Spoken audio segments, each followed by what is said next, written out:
YouTubers and NFL fans everywhere? This is Matt, the NFL Fanatic, giving you my 2024-2025 NFL season in review.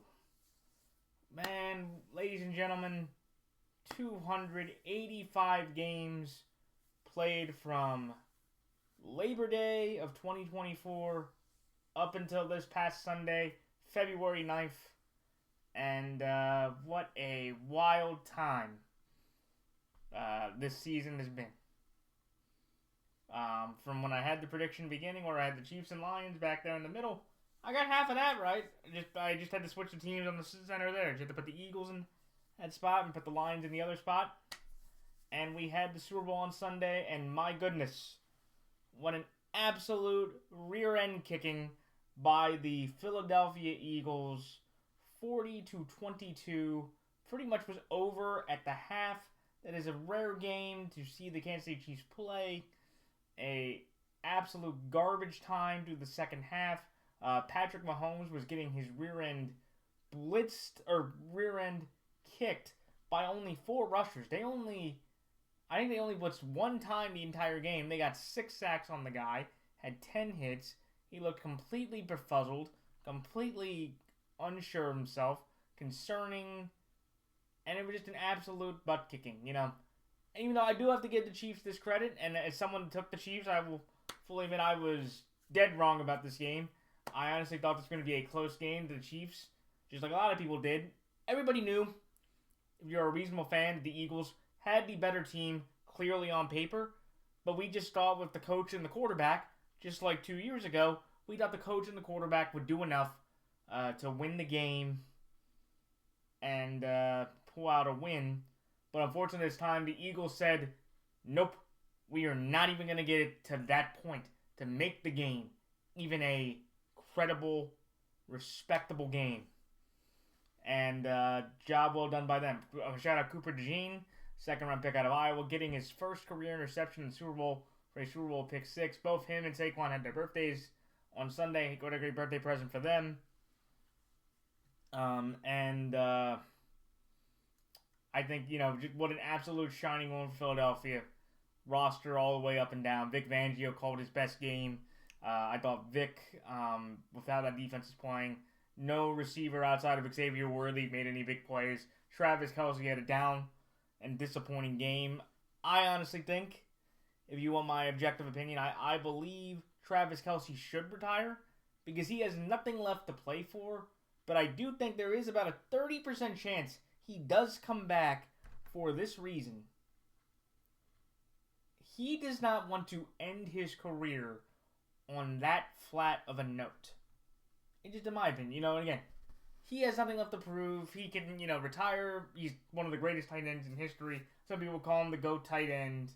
I definitely think with accomplishment and numbers, you can make that point. Tony has better numbers. Gronk will have more titles. All that fun affair there. And again, he's got bigger, you know, celebrity aspirations of his podcast, who he's currently dating, and all that fun stuff. But I think the Chiefs, here's the thing I would say, okay, for everybody out there that's saying, well, after that game, Tom Brady is the permanent GOAT. There's nothing that Patrick could do that could catch Tom. I'm not going to go that far. I think there is still a chance, even with this loss. Even though I know he got his rear end kicked by the Eagles and he got his rear end kicked by the Bucks and Brady. Okay, that chance going into the game, I had at about 35-40%. That got crunched down to about 5 to 10. Okay, or about between 5 and 10. Okay, because again, he's still 29 years old. He's still, regardless of what happens, the third best quarterback, in my opinion, to ever play the game up to this point. He has several years to go. He can win another championship. And let's just remember, everybody, it took a decade between Tom Brady winning and losing championships. I don't think Patrick is going to go that long. I don't know if he plays that long, but I digress in that way. But, you know, there is something there with Mahomes that I would say, look, he got his rear end kicked. It was god-awful. Probably the worst postseason game he has played in his entire career. I would even say worse than the Bucks game, because at least the Bucks game he had injuries. But I still think Patrick Mahomes has a very slight chance of passing Tom Brady for the GOAT. A lot of fans may not, agree with that. But it's only fair to give the guy more time. He's still the best quarterback in the league. And I think, for everybody out there, it just, slow down on that. Andy, on the other hand, Andy, same thing. I think Andy trying to catch Belichick, I think the opposite. I think Andy's case for being the GOAT coach is done. Because Andy, now in two, of the biggest games, Bill Belichick, for as many faults as you want to have, that's personality, or that he couldn't really evolve with the game, Bill never got blown out in the Super Bowl at all. As a DC, or, well, I guess, maybe besides the 94 Super Bowl with the Pats. That's fair. But Belichick never got blown out in the Super Bowl. Never did. His biggest loss was 8 points. Okay, so I think Andy's case for being the GOAT coach, that's permanently ended. I still think Mahomes, with his runway of about another 7 to 10 years, I don't think he has a very slight opportunity. If he loses one more through any point in his career now, I think that'll be over. Because at that point, if they're both being matched even, I don't expect Mahomes, if he loses a third one, to catch Brady in terms of 7. And even if you gave him 7, Tom would win the tiebreaker based on the fact that he beat him in one of those. So, at that point, if he loses one more, I'm fully with everybody else. Patrick will probably either be second or third all time, though somebody else could maybe catch him, but, that regard. And for the Eagles, look, they have a very young, cost-controlled roster in a lot of regards.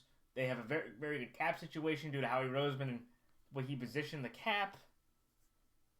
And I think the Eagles can, easily be one of the better teams in the league, next year. I think, again, they do need to think about Josh Sweat and Milton Williams. Darius Slay is going to be an option as well. They have to think about. Brandon Graham may retire. I think he should. He did get a tackle in the Super Bowl, but I don't think he has anything else to play for. But I think the Eagles, they should be the favorite in the NFC. But looking at how, the league went this year, so many interesting stories emerged. And so many new questions we have going into this offseason, going into next year. Look, the Buffalo Bills, who I had over here, a team that I told everybody before the year began was going to be a good football team, but nowhere near a playoff team. I didn't have them winning the AFC East by any miles. I had the Jets, who ended up being like the Jets and just massively disappointing people. But the Bills were a sensational story. James Cook, his 16-plus touchdowns. Josh Allen, his first MVP. The Bills' defense playing very well, even through the myriad of injuries and departures they had. But the Bills were a fantastic story. I think, on the inverse, the San Francisco 49ers, and I would tell everybody this now, I think the 49ers are going to be the sleeping giant of the NFC because of this reason. If anybody looks at the San Francisco 49ers schedule this coming year, because look, last year they just had a myriad of injuries and just a myriad of frustrating decisions. Christian McCaffrey missed about half the year, and you just had so many unique circumstances happen that if the Niners can sustain, they're going to be right back up there for the top of the race. Any Eagle fans, any Lion fans, other teams, they feel like, the Niners are not going to be a threat. I think they're going to be a threat because of the easiness of the schedule. They're going to be the postseason team that if the Eagles or the Lions or take your top, the Rams, if they decide to keep Matt Stafford, which I think is a crazy decision that they're even thinking about, but if the Niners, have a healthy enough roster and they maintain their health, they should be able to possibly get back to the Super Bowl due to their seeding and how easy their schedule was going to be. But I think the Niners, that they were one of the bigger disappointments. When you look at, again, the Jets, even though it was a disappointing season for the Jets, Aaron Rodgers, who got cut, it was officially announced that, he is not going to be back next year. He probably is now going to, be in a weird journeyman position where I think he is done playing because I don't think he wants to go to any of those teams. Maybe outside of the Steelers, maybe outside of that odd Rams theory that Colin Cowherd talked about the Rams trading for the number 3 overall pick, and then Rodgers going to the Rams. in exchange, or well, Sam Darnold going to the Rams, and the Giants getting Matt Stafford for the number 3 overall pick. But again, I think the Rams, they were a very good, young team. When you look at teams like the Colts, there's a lot of mediocrity in the league as well from this past year. You found out, like from the Colts to the Saints to the Seahawks to the Falcons, and this is what the fun of the league is. But the Colts have quarterback questions. The Falcons have quarterback questions. The Seahawks are just the most talented team in the league that can't get a title or can't even make the playoffs. And I do think it is kind of odd that, for Mike McDonald, I think he had an underrated year, but I think they're making a mistake by giving their commitment to Geno Smith again, because I think everybody knows that Geno is what he is. Geno Smith is a quarterback that can win you 7 to 10 games at most every year, but he's going to choke down in the biggest of moments. And let's just remember, everybody, his last win where he actually faced a starting roster, he didn't even score a touchdown. He won 6-3. Okay, so the Seahawks are basically going to stay in that spot over there on the left side of my wall because that's what they are. They're going to be a good enough team. They can win 7, or 8 to 10 games, but they're probably not going to make the playoffs. And they're essentially the northwestern version of Seattle, or of Pittsburgh, but without the experience or pressure of being in Seattle. And Geno's making $25 million a year, which kind of helped the pressure point there. But, you look at the Dolphins, mediocre. The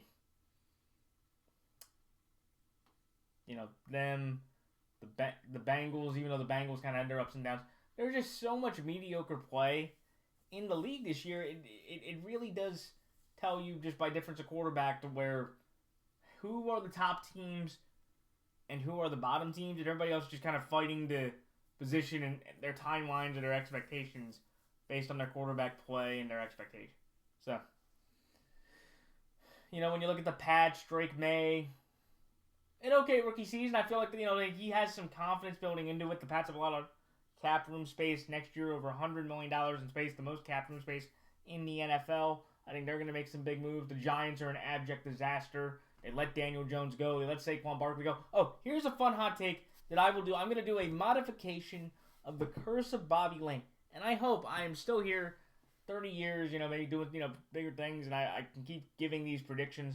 But I'm going to say the curse of Saquon Barkley, just like the Lions back in 1958. There will not be another individual New York Giant rusher that gets 1,000 yards for the next 30 seasons.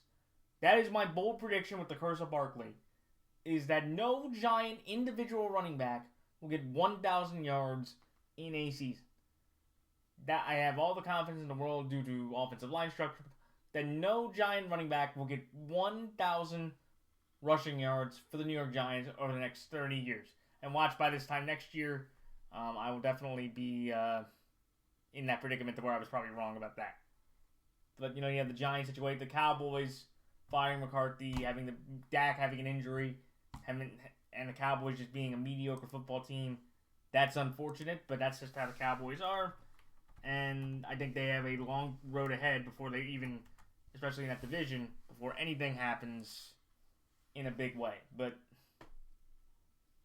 and then, when you look at some of the other teams, Caleb Williams, tough year, a lot of bad coaching in Chicago, firing coordinators, firing coaches. Now we got Ben Johnson in there, having the weapons he has. I think the Bears, the first time in a long time, are kind of moving in a positive direction. We'll see how Ben does.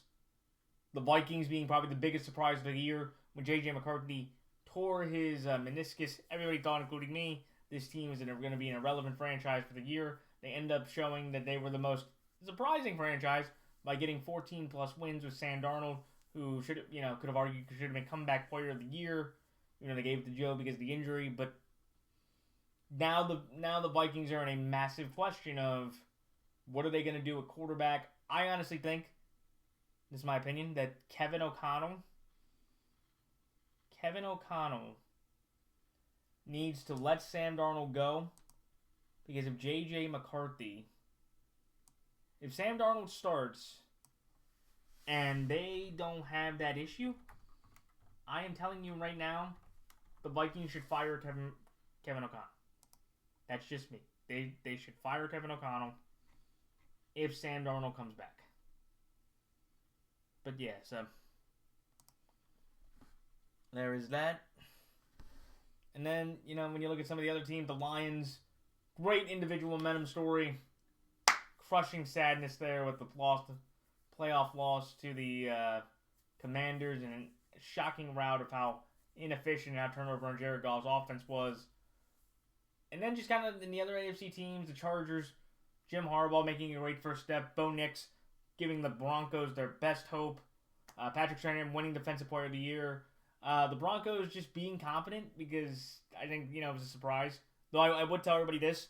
Bo Nix did not play that much better than 23 Russell Wilson. And I will fight on that hill for anybody to... Like, Bo Nix, Russell Wilson could have done that same thing. And the Broncos could have been in the playoffs with Russell Wilson this past year. But, obviously because Bo's younger and cheaper and, you can see a potential. That's why people are more excited. Bryce Young making good strides in Carolina. Chuba Hubbard, having a good breakout year. Though Jonathan Brooks, what an absolute bust. A bad player that just cannot stay healthy. He needs to get cut because he's damaged goods. So many other unique situations. The Dolphins with Tua and Tyreek. How that's going to go. You look at the Cardinals being a mediocre team. And I think Kyler Murray is on the verge of being moved on from because he just can't win. He's too small. He doesn't understand that he is Marvin Harrison, a receiver. The Steelers being the Steelers, probably going after an older quarterback, or maybe if they finally understand that Mike Tomlin needs to go, and if they have a losing season, and then you have an opportunity to get a great quarterback. But the Steelers are, have done the same old for what they've done over the last several years. But it was just a crazy year, and I think, every football season, it's fun to get, all 32 teams lined up, and then you get it to the end, and you're like, Now, but from this past Monday, everybody's restarted again. We are back at the beginning.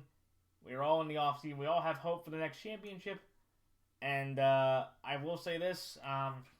So my plan is for the 1st of September. That'll be my next video. Monday, September 1st, 2025. We will be back to do another season of predictions.